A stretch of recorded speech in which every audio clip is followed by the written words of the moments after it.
Hola, soy Clara Riveros, bienvenidos a De Ida y Vuelta. De Ida y Vuelta es un espacio dedicado al análisis político.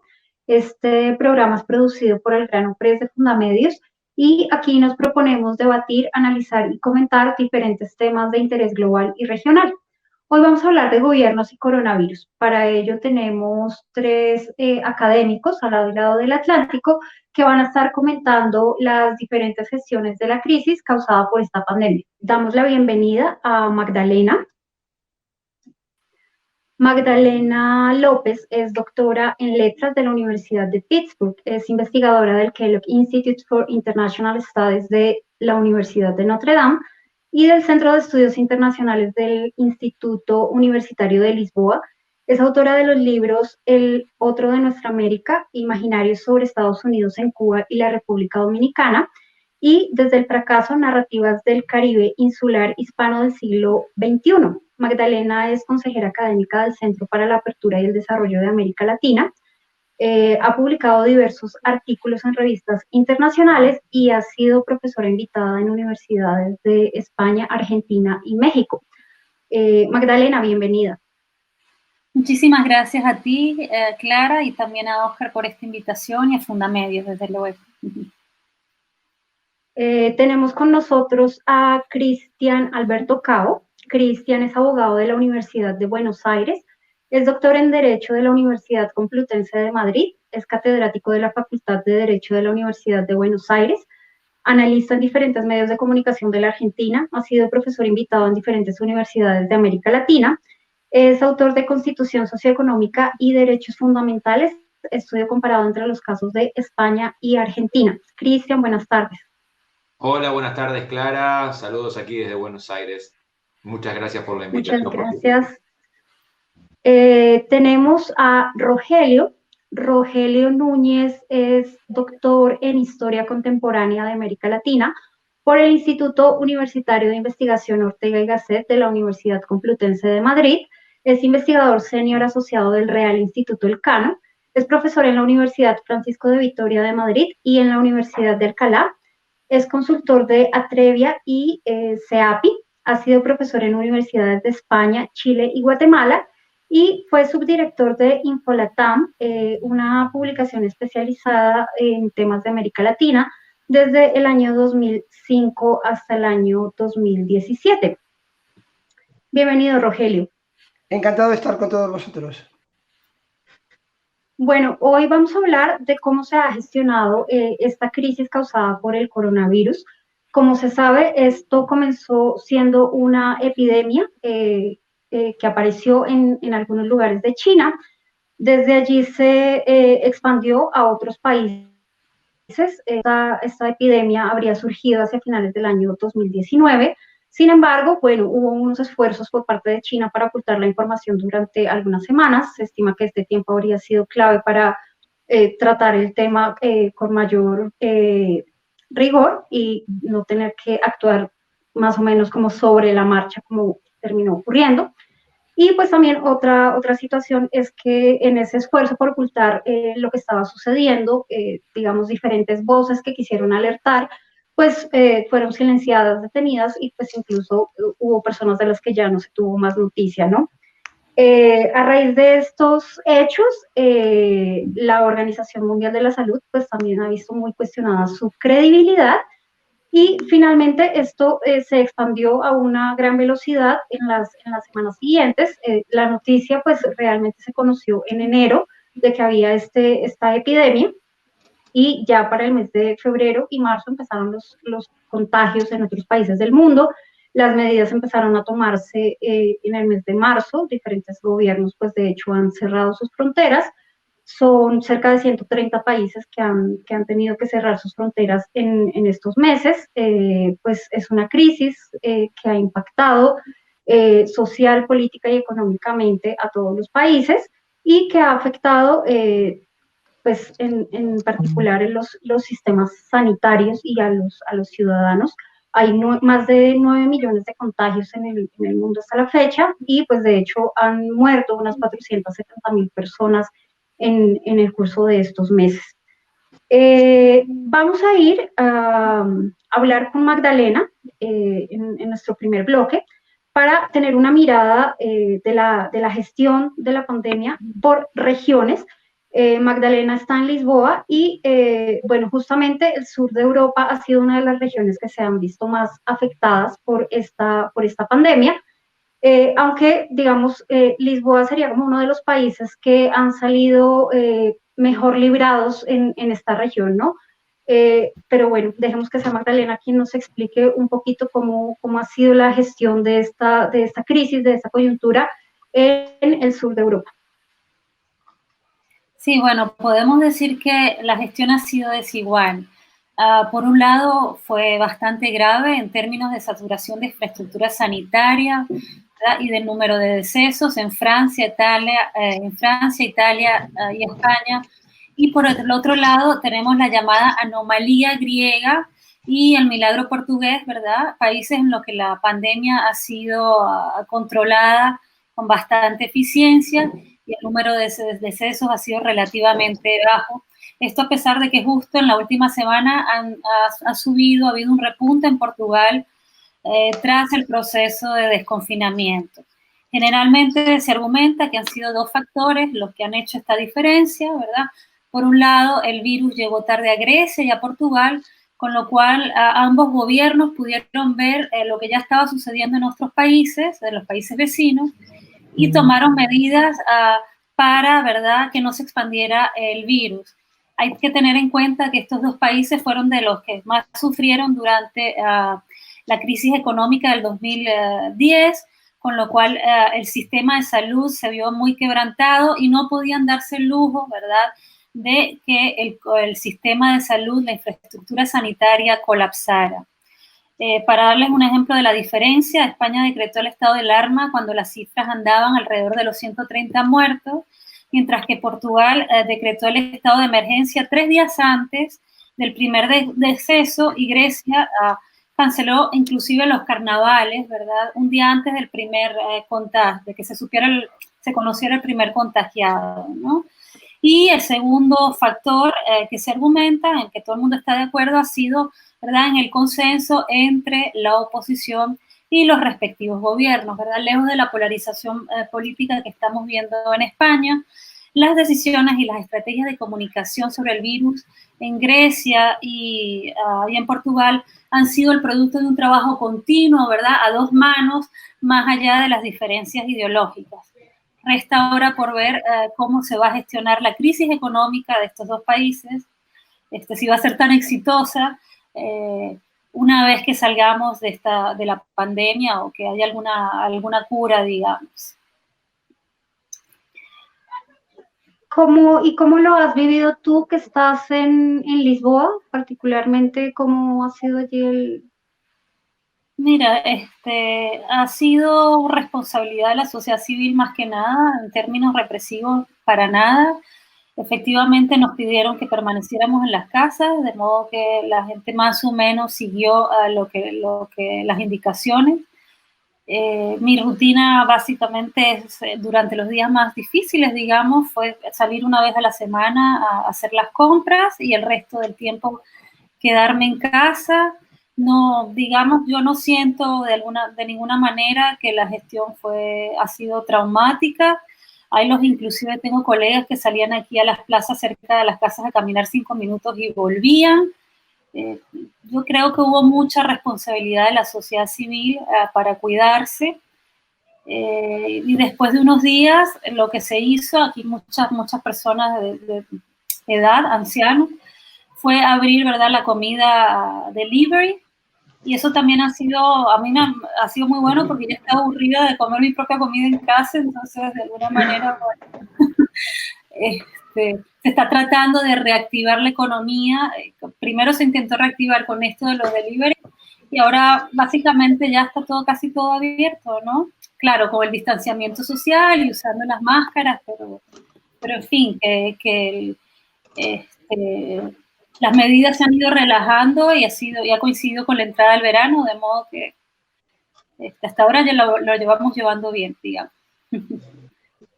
Voy a ir con Cristian para que nos comente un poquito cómo ha visto él esta gestión de la crisis causada por el coronavirus en Sudamérica, porque sí parece que, digamos, las realidades cambian ostensiblemente de ese lado del Atlántico y de este lado del Atlántico.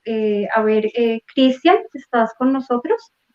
¿Qué tal, Clara? Muy buenas tardes, saludos a todos aquí desde Buenos Aires, ya oscureciendo, y con un análisis un tanto diferente al que hacía Magdalena en Europa, una Europa que está comenzando la etapa estival, está comenzando el verano. Aquí en América del Sur están empezando a ser los días más fríos porque avanza el invierno y no es una perspectiva del todo positiva para el avance y el despliegue de la pandemia.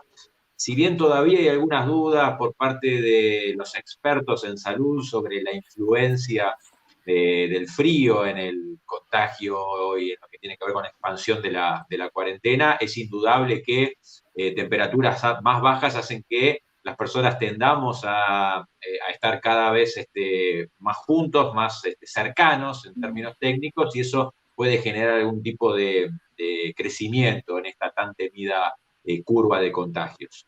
En lo referido a cómo ha sido el manejo por parte de los gobernantes en América Latina y en América del Sur en particular sobre el manejo de la cuarentena, hay distintas realidades.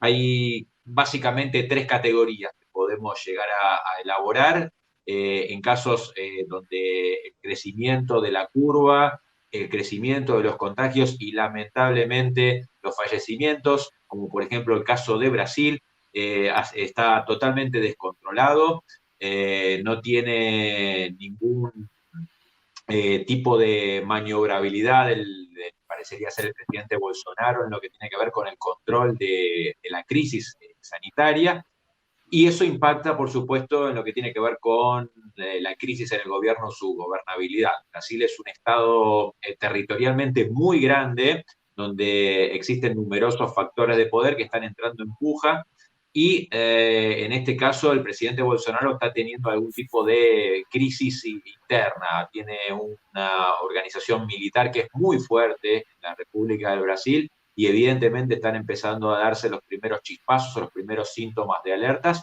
en función de los casos que se están viendo en todos los medios de comunicación. Es uno de los principales países a nivel planetario en lo que tiene que ver con contagios en la República de Brasil.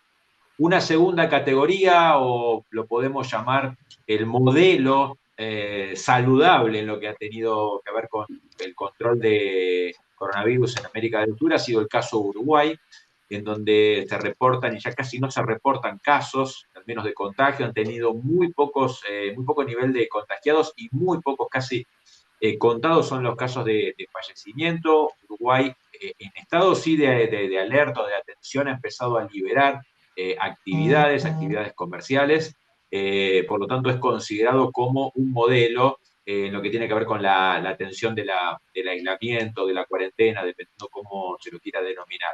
Por supuesto que estamos hablando de un territorio muy pequeño, con una población también muy pequeña y por lo tanto mucho más fácilmente controlable. De alguna manera también Paraguay puede ser identificada en esa tónica, aunque con una decisión distinta. Paraguay optó por cerrar las fronteras y a partir de ahí controlar de manera doméstica, interna, la curva de contagios. Y una tercera categoría, que es donde ubicamos a la República Argentina, territorialmente un tanto más grande que Paraguay, la sumatoria de Uruguay y Paraguay, pero más chico que la República del Brasil, con una población menor, pero en una situación disímil en lo que tiene que ver con cómo ha sido el manejo de la cuarentena, de lo que aquí llamamos el aislamiento obligatorio, y cuáles han sido las respuestas de los gobernantes.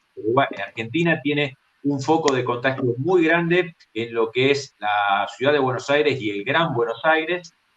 La provincia de Buenos Aires, en lo que se llama el cordón, lo que se denomina el cordón metropolitano, está teniendo un crecimiento dramático de la curva, y eso ha alertado a los gobernantes, tanto de la Ciudad Autónoma de Buenos Aires como el gobernador de la provincia de Buenos Aires, en el manejo de lo que es la línea de combate contra el coronavirus. Hay algún caso aislado también importante en la provincia de Chaco y en algún otro aspecto del interior, pero tenemos básicamente, y con esto concluyo, dos realidades en la República Argentina. La ciudad autónoma de Buenos Aires y el Gran Buenos Aires, con una situación muy distinta al del resto del país.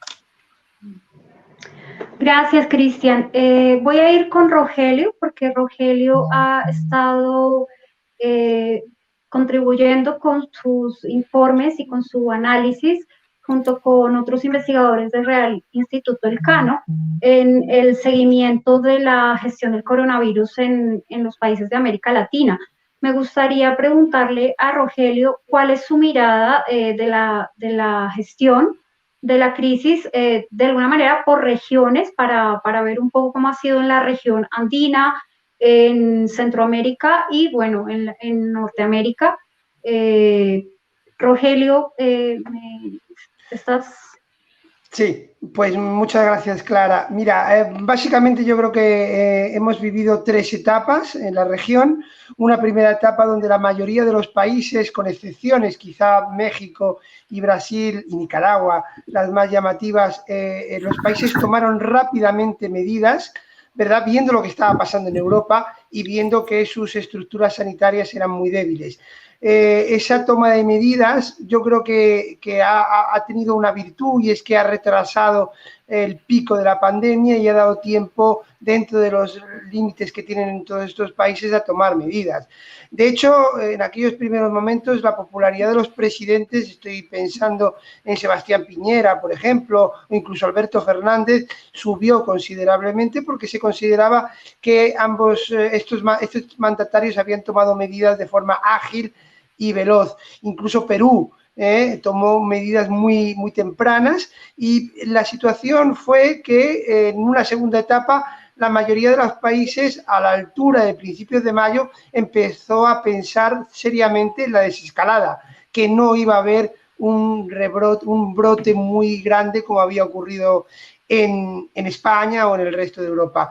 Sin embargo, a medida que avanzó el mes de mayo, todo esto se fue viniendo abajo, salvo las excepciones de las que ya hemos hablado, a la que habría que añadir, aparte de Paraguay y Uruguay, habría que añadir a Costa Rica, ¿verdad?, que ha tenido una ejecutoria bastante exitosa en el control de la pandemia. Sin embargo, las cifras empezaron a escalar abruptamente en países como Chile, que recuerdo incluso haber leído algún artículo donde se ponía a Chile como ejemplo de lo bien que se había afrontado la pandemia, porque se había hecho una especie de cuarentenas selectivas, etcétera, que en un primer momento habían sido exitosas, pero que finalmente se han demostrado que no, y Chile ahora mismo es, junto a Perú, pese a que tomó decisiones muy tempranas, y Brasil encabezan la lista de tanto de contagios como de fallecimientos. En resumidas cuentas, en estos momentos nos encontramos en el pico de la pandemia y en el valle económico, porque el golpe económico ya se empieza a sentir. Y para resumir claramente, yo creo que lo que le ha ocurrido a América Latina es que la estructura ha podido con la coyuntura. ¿Qué quiero decir? Que las medidas coyunturales, que en muchos casos fueron acertadas, salvo, ya digo, Brasil, que no tomó medidas de carácter nacional, sino más bien de carácter estadual, Sao Paulo, Río, etcétera, las medidas coyunturales han fracasado porque la estructura social latinoamericana no aguanta una cuarentena larga. Es tal el grado de informalidad de millones de personas que necesitan salir diariamente a la calle a vivir, y que si no salen se quedan sin alimento, que la estructura social ha impedido que las medidas coyunturales fueran exitosas. Gracias, Rogelio. Efectivamente, el nivel de desocupación y de trabajo informal en América Latina pues ha golpeado mucho a los sectores menos favorecidos, aunque, digamos, los gobiernos han buscado implementar algunos paliativos para ayudar a los sectores más vulnerables. Esto no es suficiente, y tampoco se sabe cuánto más puede alcanzar y cuánto más puede aguantar la gente en estas condiciones en las que básicamente reina la incertidumbre, porque hasta que no haya una vacuna pues no podrá volver del todo lo que era la normalidad, ¿no? De hecho, el presidente de Colombia, el presidente Duque, advertía ayer en una de sus alocuciones que ya tenemos es más o menos que prepararnos para una Navidad con coronavirus, y llamó también a que la gente mantenga una disciplina social después de una situación bastante caótica que se vivió el viernes para estimular el consumo, y bueno, que hubo como mucho hacinamiento en supermercados y en tiendas por una medida en la que se había quitado el IVA para justamente que la gente comprara. Pues esto no fue muy acertado, y dentro de unas semanas vamos a ver las consecuencias de esto. Vamos a ir a ver el tema de cómo se ha gestionado la crisis en algunos países que generan alarmas, en otros que han hecho una gestión populista para gestionar la crisis, y otros casos que ya advierten como pues el autoritarismo, o que eran, digamos, casos de regímenes autoritarios, incluso dictatoriales, antes de la pandemia, ¿no? Estamos hablando de Cuba, hablando de América Latina, estamos hablando de Cuba, de Venezuela, de Nicaragua, y justamente de estos tres países que ha estado analizando Magdalena, pues ella nos va a ilustrar un poco cómo ha sido este manejo de la pandemia en estos países, considerando que, claro, la pandemia ha impuesto restricciones a las libertades como parte de las medidas que muchos gobiernos se piensan antes de implementar, justamente porque esto altera el funcionamiento democrático y otorga medidas de excepción. Pero en los países autoritarios, lo que en los regímenes democráticos son medidas de excepción, allí son como parte de la cotidianidad, ¿no? ¿Cómo ha visto la gente, le afectó en algo su cotidianidad en estos países? Tú que has estado haciendo el seguimiento, ¿qué nos puedes comentar respecto a esta gestión de la pandemia? Sí, gracias, Cristina. Yo creo que es partir del hecho de que hasta ahora la crisis del coronavirus, ¿verdad?, no está conllevando a nuevas coyunturas, sino más bien, ¿verdad?, el avance o el agravamiento o la continuidad del autoritarismo en estos tres países. Ha habido dos gestiones estatales, pienso, la del gobierno de Nicaragua, que básicamente consistió en negar, ¿verdad?, la pandemia y para peor estimular el contacto y la proximidad social a través de eventos deportivos, culturales, marchas masivas, rallies partidarios, como aquel que llevaba el eslogan de amor en tiempos de coronavirus, que se hizo en marzo. Es decir, que en realidad en Nicaragua prácticamente no se ha aplicado ninguna medida de distanciamiento social. Las aulas, las clases presenciales no fueron canceladas, tampoco el trabajo en las oficinas públicas. Y Rosario Murillo, de hecho, llegó a afirmar a propósito de no cerrar la frontera, de que las fronteras estaban blindadas por protección divina, ¿no? De modo que en esta lógica se le está prohibiendo a los médicos que hablen sobre los números de la pandemia o de lo que está ocurriendo. Se les llegó a prohibir inclusive que usaran tapabocas o guantes, y se está produciendo lo que se llaman los sepelios express en la noche. Están enterrando durante la noche a los muertos del coronavirus para que no se divulgue mucho la noticia. A las familiares se les está pidiendo que no hablen. Estos muertos generalmente mueren oficialmente, son por neumonías atípicas o insuficiencias respiratorias, ¿verdad? Y sabemos hasta ahora que hay alrededor de unos 15 médicos que perdieron su trabajo por solicitarle al gobierno, ¿verdad?, que tomara alguna de las medidas que estaba recomendando la Organización Mundial de la Salud. Este ocultamiento y esta omisión sanitaria tiene por consecuencia el hecho de que el gobierno no ha ofrecido campañas de divulgación para prevenir el virus, ¿verdad? No tenemos mucha idea del estado de la infraestructura sanitaria, tampoco sobre la cifra de decesos por este virus. Para que tengamos una idea, la cifra oficial de muertes hasta hoy es apenas de 64 personas, mientras que hay una ONG de observatorio que se llama Observatorio Ciudadano del COVID en Nicaragua, que está calculando más bien unas 1.770 muertes. Es decir, esta ONG está calculando 26 veces el número oficial, ¿no?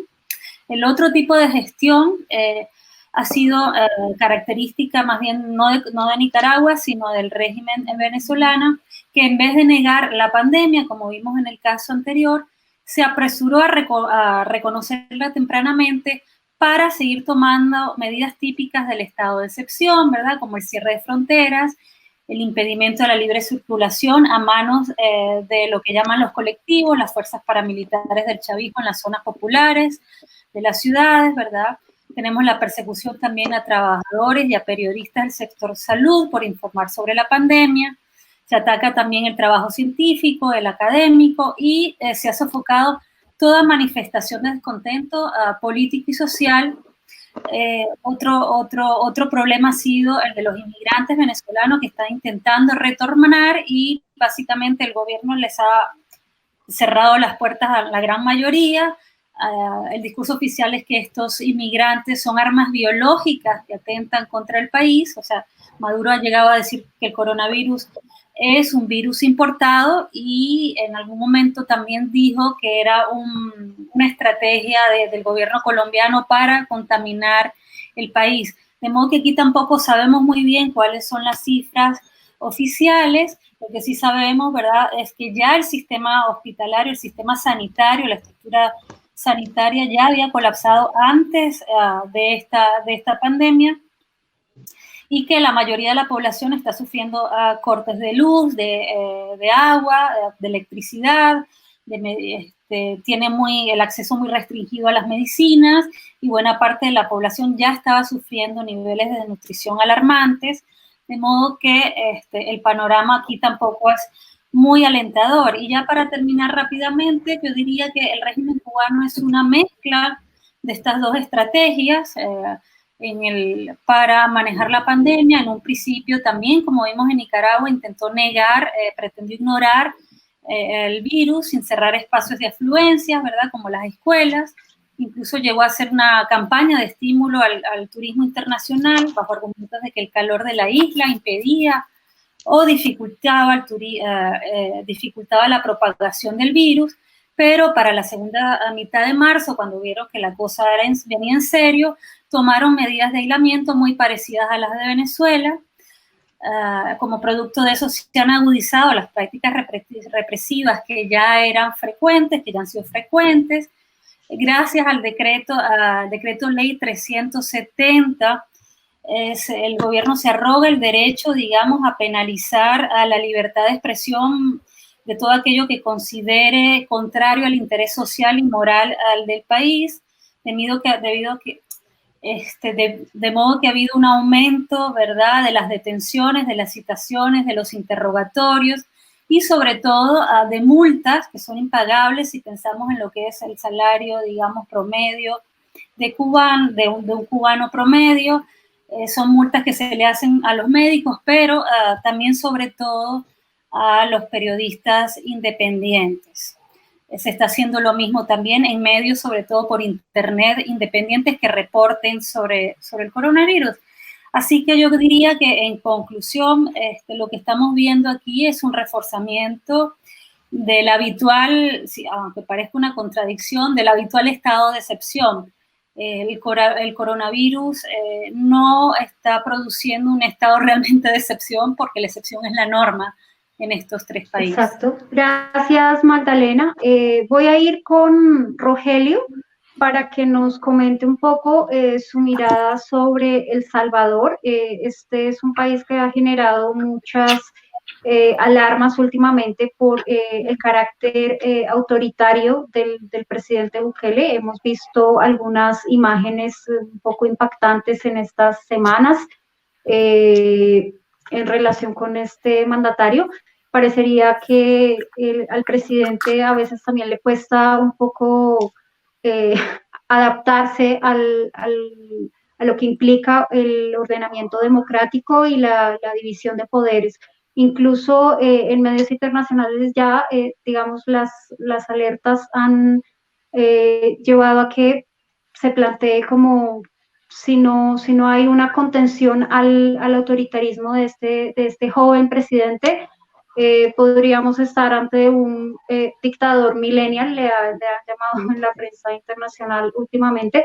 No sé, Rogelio, cómo ve la gestión y sobre todo como esa deriva autoritaria en El Salvador, digamos, en el marco de esta pandemia. Bueno, en realidad es que Nayib Bukele, antes de la pandemia, estaba en campaña electoral, porque va a haber elecciones el año que viene, elecciones legislativas, que son muy importantes para él, para conseguir lo que ahora mismo no tiene, que es una fuerte bancada que apoye su gestión, porque ahora mismo el Congreso está dominado por los dos viejos partidos tradicionales, Arena, de derecha, y el FMLN de izquierdas. Entonces, él estaba en campaña, y estar en campaña, ¿qué significa para él? Básicamente, establecer una fuerte polarización con esos dos partidos, intentando señalar a la población que mientras que él lucha e intenta mejorar la situación de la ciudadanía, esos dos partidos que dominan el Congreso obstaculizan su labor. Eso es lo que llevó a esas tristísimas y lamentables imágenes del ejército ocupando al menos durante unas horas la Asamblea Nacional. Una vez que pasó esa crisis, vino la pandemia y la deriva ha seguido siendo la misma. Es verdad que no ha vuelto a meter al ejército en la Asamblea, pero ha estado constantemente enfrentándose con la Asamblea, no consiguiendo establecer una agenda para luchar contra la pandemia, sino básicamente peleando y pugnando con esa asamblea, porque no nos equivoquemos, para él es funcional. Él lo que quiere es que cuando lleguen las elecciones del año que viene pueda demostrar que lo que se ha hecho ha sido gracias a él y lo que no se ha podido hacer es por culpa de los dos partidos que dominan la asamblea y que por lo tanto no hay que votarles en esas elecciones legislativas del año que viene. Efectivamente, Nayib Bukele lleva una deriva preocupante. Yo todavía no quiero pensar que es un dictador millennial. Ese sobrenombre resulta atractivo y es muy ingenioso, pero es verdad que como mínimo la deriva es muy, muy preocupante.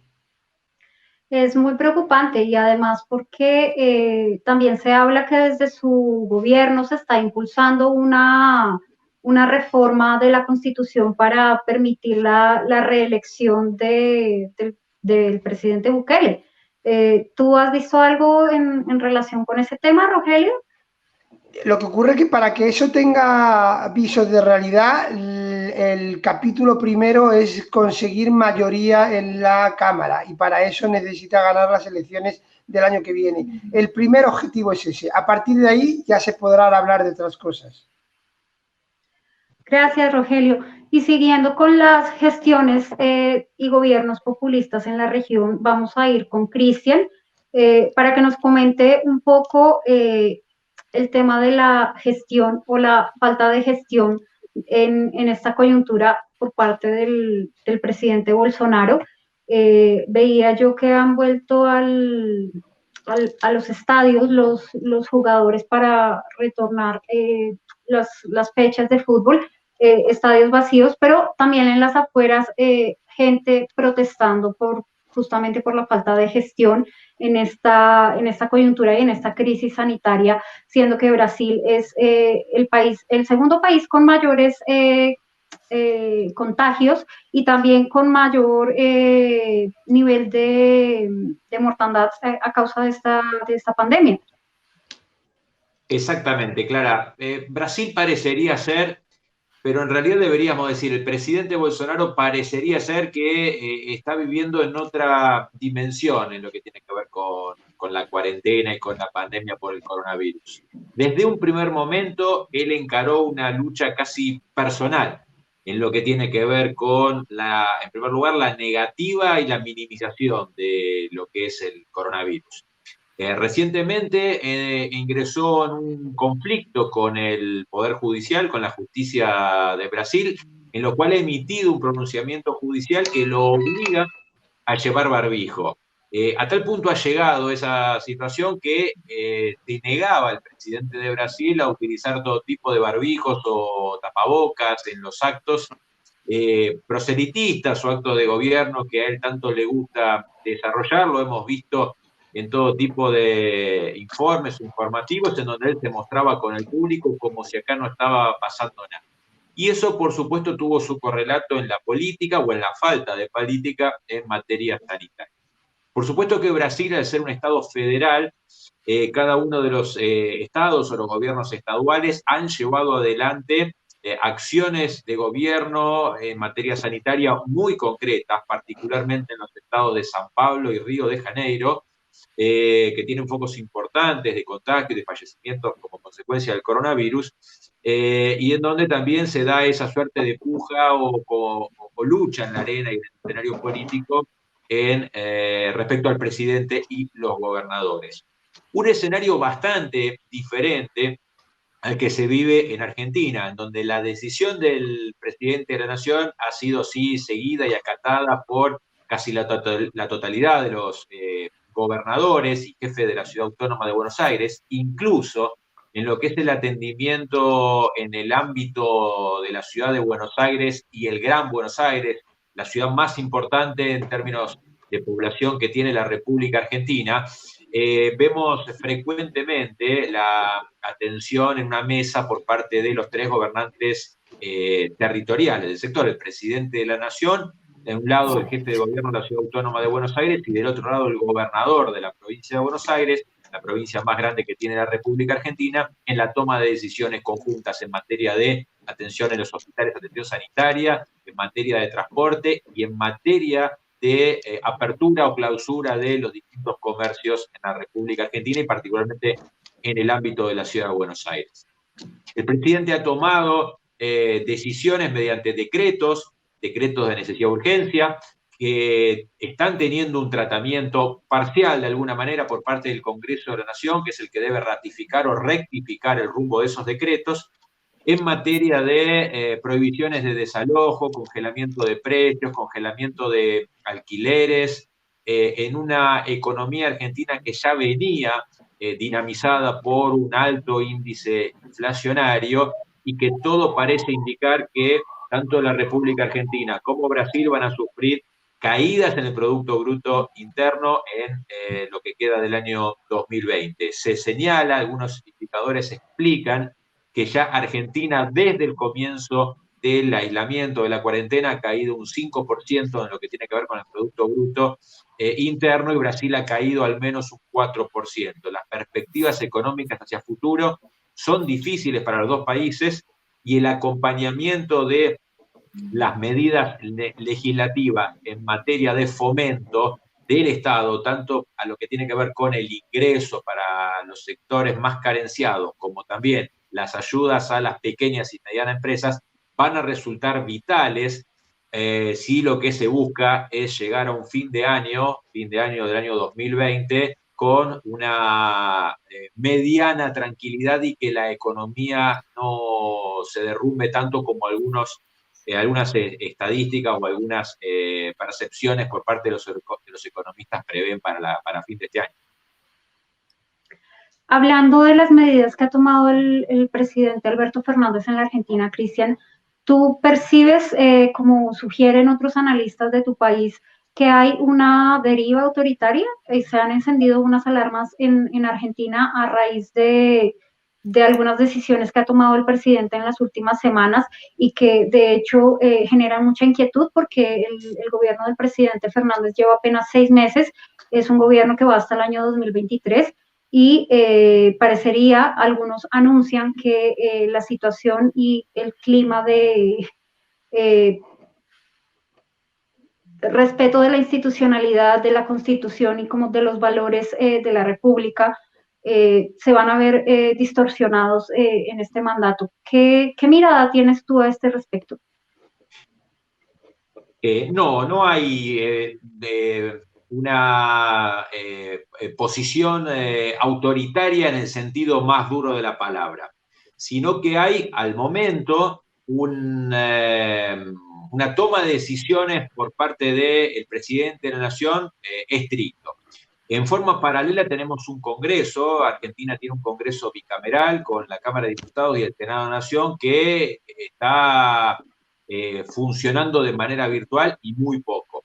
Posiblemente eso sea una de las consecuencias por las cuales se la califica de esa manera la toma de decisiones del presidente de la Nación. Lo que quiero señalar con esto es que una cosa es el discurso, la explicación o la difusión de las noticias, en donde, bueno, como es tradición en la República Argentina, la impronta del presidente o presidenta es fuerte, es contundente, pero por otro lado, al momento, las respuestas dadas por los decretos del presidente de la Nación no han tenido ningún tipo de rechazo o reparo por parte de la justicia. Sí se han levantado voces por parte de la oposición, pero en concreto, y esperemos que no suceda, no hay ninguna decisión del presidente de la República que pueda ser calificada como autoritaria o arbitraria, o básicamente inconstitucional, sino que parecería ser que se da, y hay cierto consenso en esto, parecería ser que se da en el marco de un estado de necesidad como consecuencia de el aislamiento, la cuarentena. Quiero ser claro en este tema, dos cosas transitan por caminos que son separados, que muchas veces confunden, pero son separados. Una situación es lo que surge de los decretos del Poder Ejecutivo Nacional, y otra cosa muy distinta tiene que ver con lo que se explica en la puesta en funcionamiento de estos decretos. Si bien deberían ir de la mano, deberían ir por un mismo carril, sabemos que muchas veces eso así no sucede. Gracias, Cristian. Voy a ir con Rogelio porque me gustaría preguntarle en ese marco de gestiones de algunos gobiernos que se están caracterizando por un cierto populismo o una vocación populista para administrar el gobierno. ¿Cómo ve la gestión del presidente de México, López Obrador?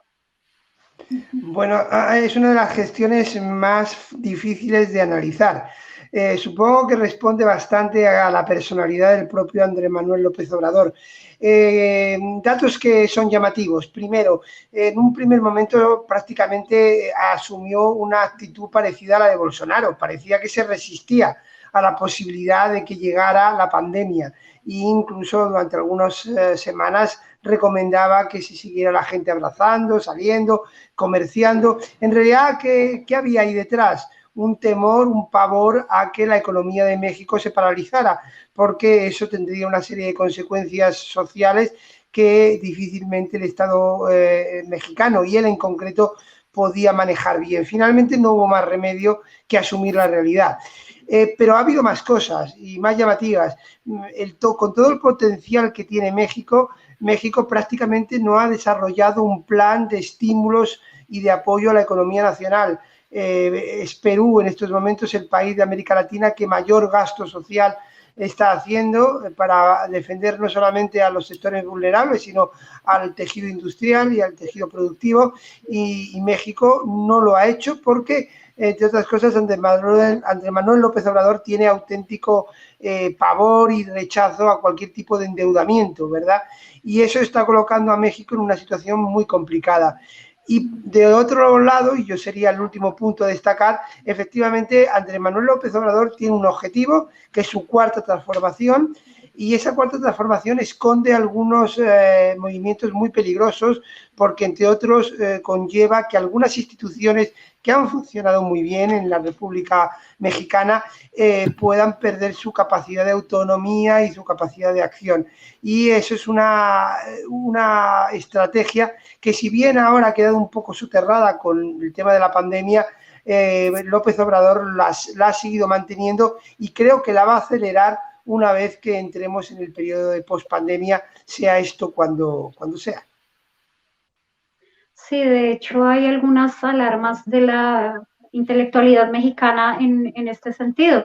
Sin duda México pues será un país sobre el que hay que tener un poco los ojos puestos encima en estos meses.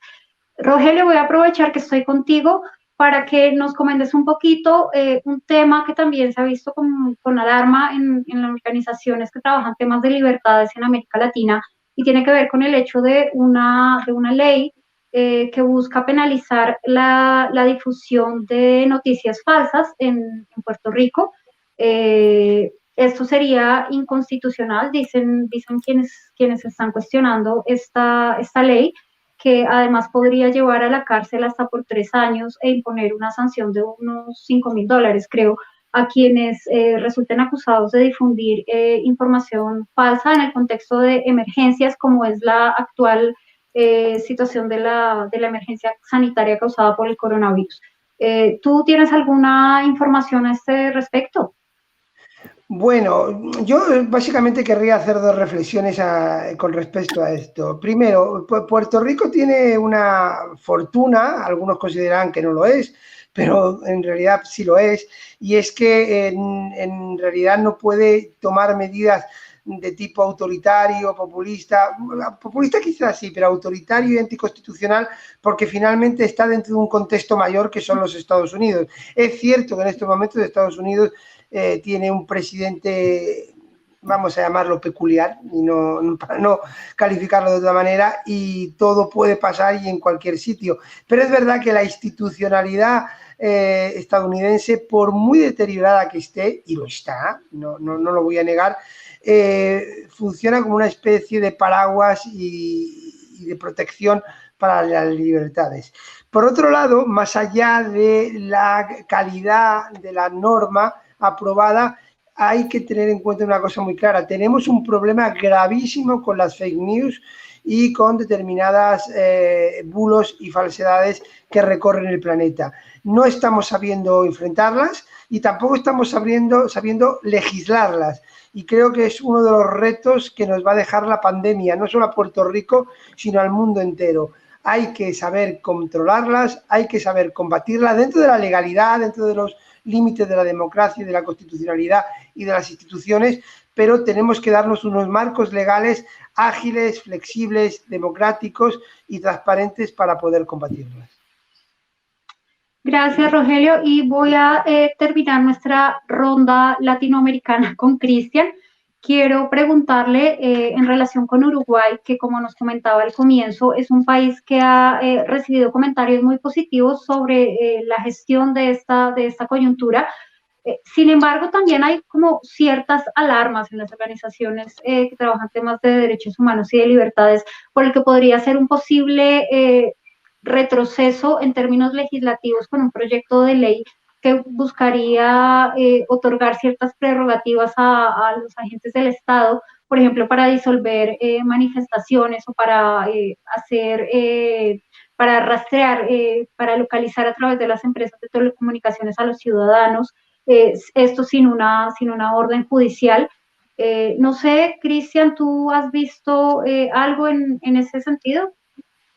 Sí, lo primero que hay que señalar es que Uruguay ha cambiado de signo político partidario después de mucho tiempo y que un denominador común que encuentro tanto en Uruguay como en otros países de Latinoamérica es que se señalan avances sobre ciertos derechos constitucionales consolidados a lo largo del tiempo, pero que de alguna u otra manera el propio sistema, sea con la participación de la sociedad civil o pues sea con la impugnación del Poder Judicial, no terminan calando los hechos. El caso de Brasil ha tenido retrocesos en esa materia, en caso de Uruguay están apareciendo ese tipo con un presidente que hace muy poco tiempo que ha asumido, está empezando a tener ese tipo de prepotencias o amenazas propias de quien comienza a ejercer esa luna de miel con el poder, por decir de alguna manera, incluso también en la República Argentina. Señalaba recién Rogelio algunos aspectos en lo que tiene que ver con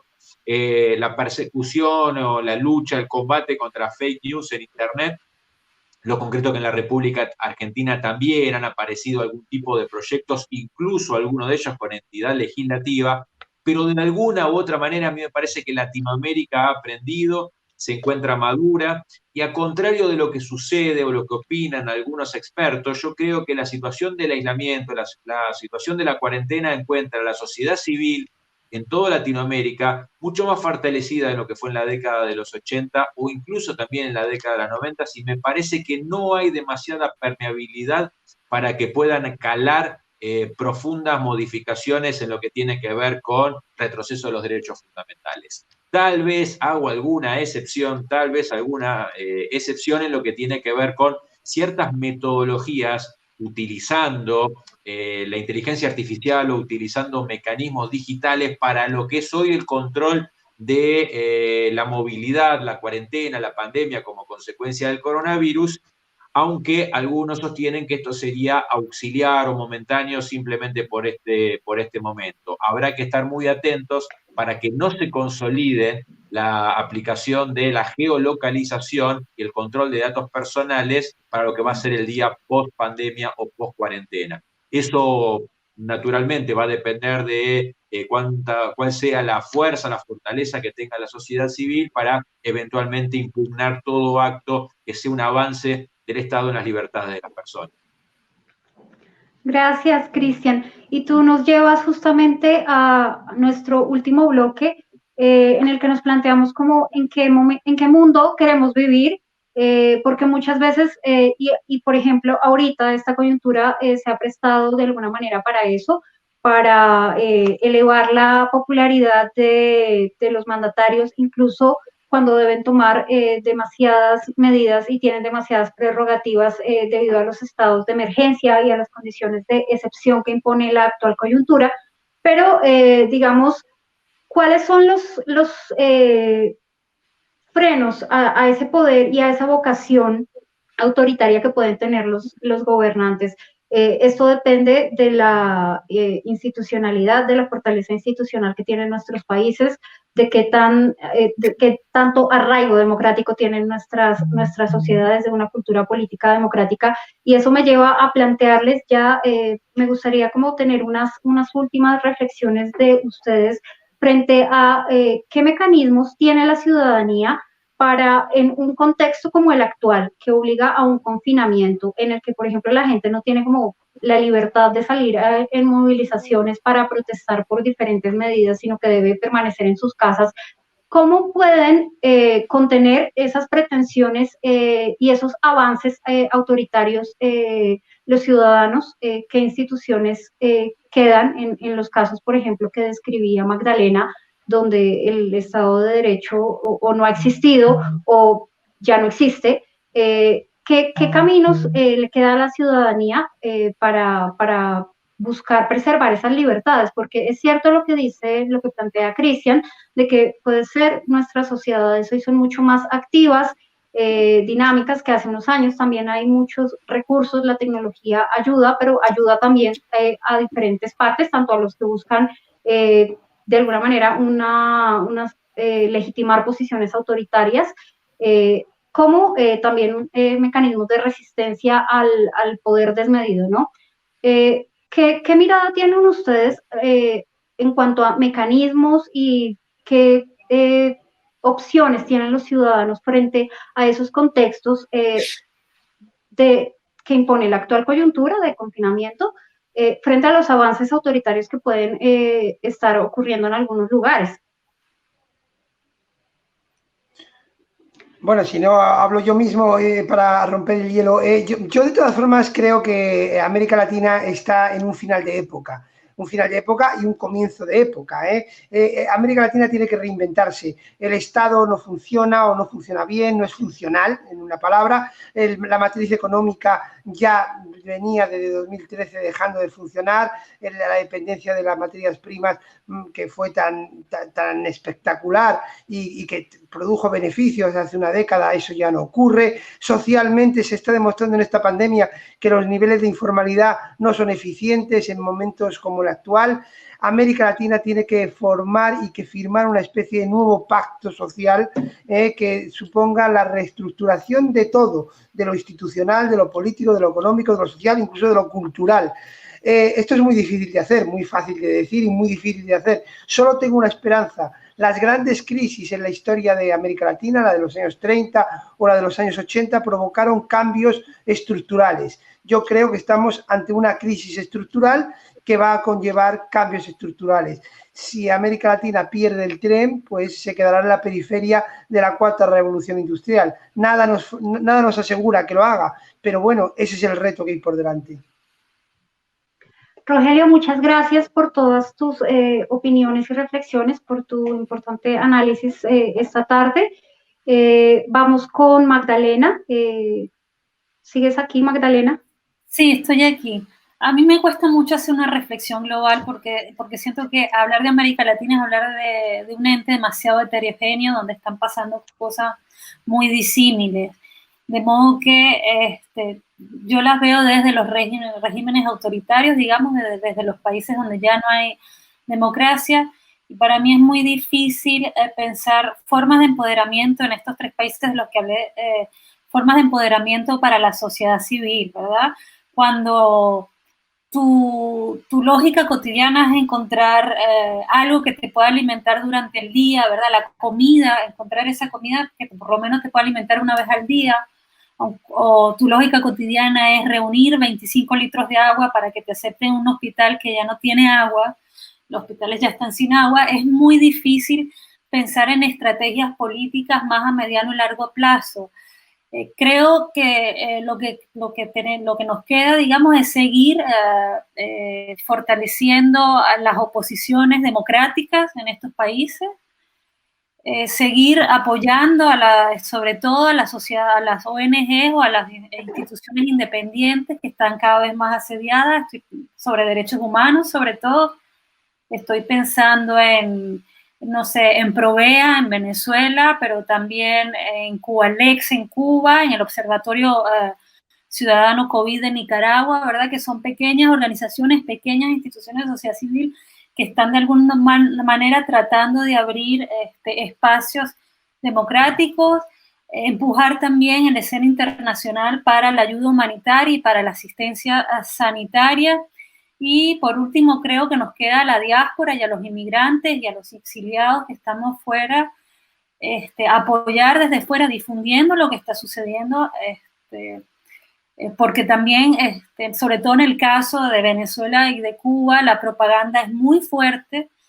Entonces, tratar de difundir lo que está sucediendo, las condiciones de crisis humanitaria, por ejemplo, en Venezuela, y no perder los nexos, apoyar a la gente que está adentro. Una función para los que tenemos familia y amigos y gente querida adentro ha sido importantísimo comunicarles cómo se tienen que cuidar con el coronavirus.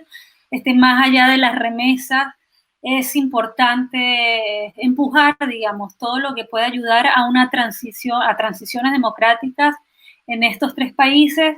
Pero yo confieso que ahora mismo lo veo muy complicado y creo que el coronavirus está afectando a tantos otros lugares del mundo que estos tres países no eran prioridad antes y no lo van a hacer ahora, en términos de una estrategia internacional o de colaboración entre varios países o instituciones para empujar una transición democrática.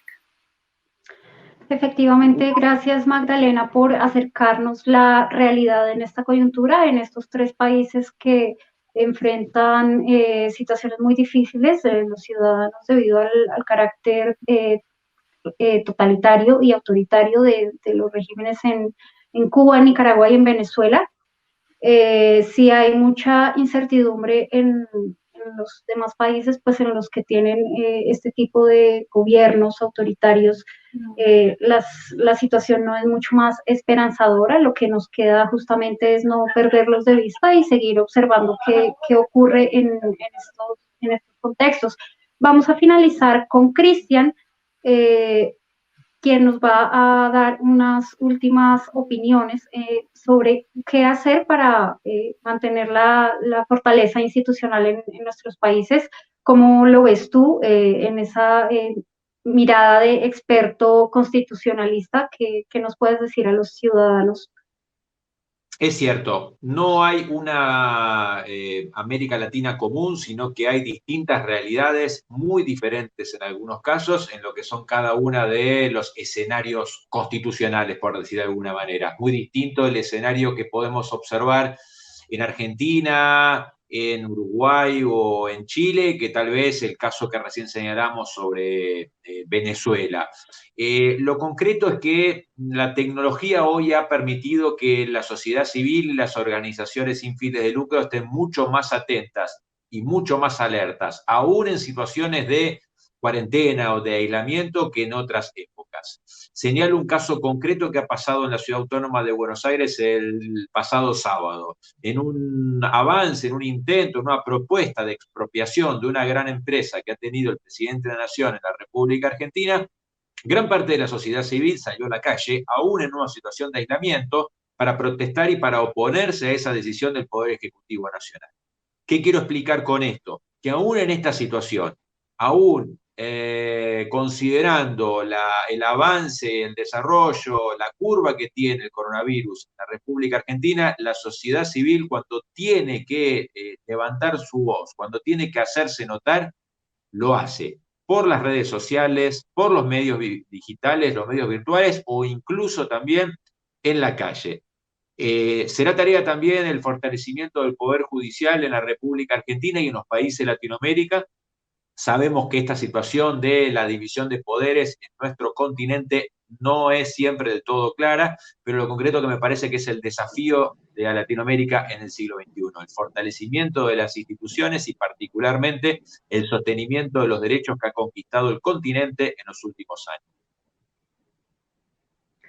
Así es, Cristian, muchas gracias por tus pertinentes observaciones. Efectivamente, fortaleza institucional, división de poderes, equilibrios en la forma de ejercer el poder, estados de derechos sólidos y, por supuesto, la movilización de una ciudadanía activa que defienda sus constituciones. Son como las herramientas que tenemos a mano y que no debemos perder de vista para evitar y contener los excesos de poder de gobiernos con unas vocaciones autoritarias, populistas. Y bueno, esto es lo que teníamos para hoy. A ustedes muchas gracias por acompañarnos, a nuestros invitados por participar esta tarde en De Ida y Vuelta. Y nos vemos en una próxima edición de Ida y Vuelta para comentar y debatir diferentes temas de interés global y regional.